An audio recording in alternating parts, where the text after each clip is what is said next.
ఒక్కోసారి ఒకే ఒక్క వాక్యం మొత్తం కథగతినే మార్చేస్తుంది. అసలు ఎలా సాధ్యం?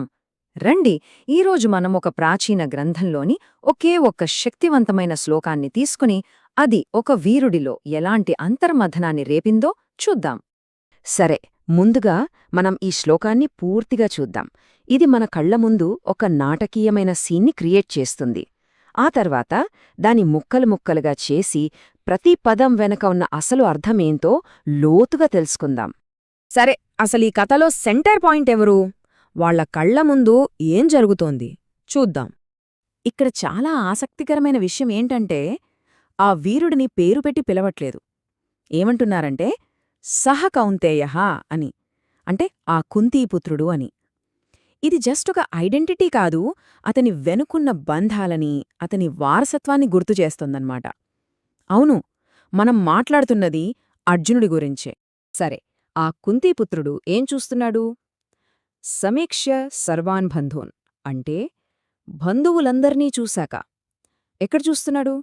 యుద్ధభూమిలో తన కళ్ల ముందే తన సొంతవాళ్లు, స్నేహితులు నిలబడి ఉన్నారు. ఆ ఒక్క చూపే ఆ తర్వాత జరగబోయే కథ మొత్తానికి ఒక టర్నింగ్ పాయింట్. సరే, ఆ చూపు అతనిలో ఎలాంటి భావోద్వేగాన్ని రేపింది? ఇప్పుడు మనం శ్లోకంలోకి ఇంకాస్త లోతుగా వెళ్దాం. ఆ ఎమోషనల్ కోర్ని పట్టుకుందాం. ఇది మామూలు బాధ కాదండోయ్. ఇక్కడ కృపయా పరయా అనే చాలా పవర్ఫుల్ పదాన్ని వాడారు. అంటే సుప్రీం కంపాషన్, అత్యున్నతమైన కరుణ. అతని గుండెను పిండేసేంత జాలితో నిండిపోయాడన్మాట. ఆవిష్టః అనే పదం వాడారు చూడండి. అంటే ఆ ఫీలింగ్ని తను కంట్రోల్ చేసుకోలేకపోతున్నాడు. ఆ కరుణ అతన్ని పూర్తిగా ఆవహించేసింది. ఒక రకంగా చెప్పాలంటే దానికి లొంగిపోయాడు. సరే, ఇంత కరుణ, ఇంత జాలి చివరికి దేనికి దారితీశాయి? విషీదన్, అంటే చెప్పలేనంత దుఃఖానికి, విలాపానికి. అతని మనసు పూర్తిగా బరువెక్కిపోయింది.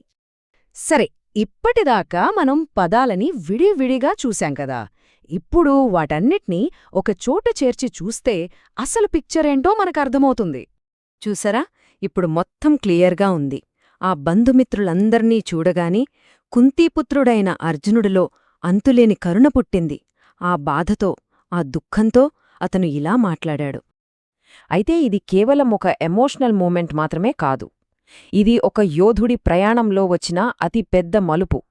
తన నమ్మకం మీద తనకే ఒక సంక్షోభం ఏర్పడింది. మనం ఇక్కడ ఖచ్చితంగా అర్థం చేసుకోవాల్సిందేంటంటే, ఆ కరుణే అతని నమ్మకాన్ని పూర్తిగా కదిపేసింది, ఒక పెద్ద సంక్షోభానికి దారితీసింది. చూడండి ఎలా కనెక్ట్ అయిందో. ఒక చూపు, దానివల్ల ఒక భావోద్వేగం, ఆ తర్వాత ఒక సంక్షోభం. ఇదే ఆ కథను నడిపించే అసలైన టర్నింగ్ పాయింట్. చివరికి ఈ శ్లోకం మన ముందు ఒక పెద్ద ప్రశ్ననుంచుతుంది. మన బాధ్యతకు, మనలోని జాలికి మధ్య సంఘర్షణ వస్తే ఏం జరుగుతుంది? మన మనస్సు చెప్పేది ఒకటి, మనం చెయ్యాల్సిన పని మరొకటి అయినప్పుడు ఏ దారినెంచుకోవాలి? ఈ సంఘర్షణ ఆ ఒక్కరిదే కాదు, మనలో ప్రతి ఒక్కరి జీవితంలోనూ ఎప్పుడో ఒకప్పుడు ఎదురయ్యేదే.